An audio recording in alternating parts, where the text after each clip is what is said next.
Machinery इस्तेमाल करके कमजोर कर दिया है। क्या ये सब आसान होगा?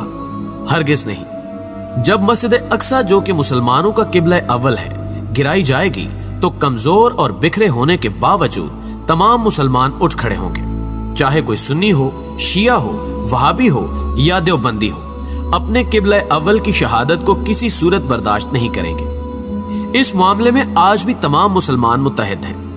नतीजे में आखिरी आलमी जंग शुरू होगी, जिसके बारे में नबी करीम सल्लल्लाहु अलैहि वसल्लम की पेशगोइयां मौजूद हैं कि वो इतनी खौफनाक जंग होगी कि हदीस पाक में आता है कि उस जंग में इतनी खूनरेजी होगी कि जमीन लाशों से भर जाएगी। एक परिंदा जमीन पर खाली जगह की तलाश में उड़ेगा, लेकिन उसे जमीन पर कोई ऐसी जगह नहीं मिलेगी जहां इंसानी लाशें नहीं होंगी।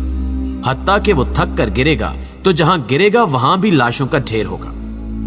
प्यारे दोस्तों, ये जंग हर सूरत में होकर रहेगी। इस आखिरी जंग का जिक्र तमाम मजाहिब की किताबों में हरमजदोन, आर्मागेडन, हत्ता कि हिंदुओं की किताबों में महायुद्ध के नाम से मौजूद है।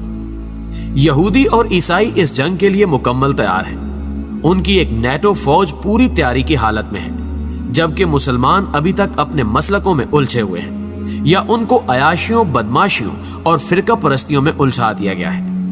आज पाकिस्तानी कौम को देखिए, मजहबी जमातों के आपस के मोमिन और काफिर के झगड़े चल रहे हैं। बूढ़े, बच्चे, नौजवान, बुजुर्ग सब के सब मीडिया और बेहयाई की तरफ गामजन हैं।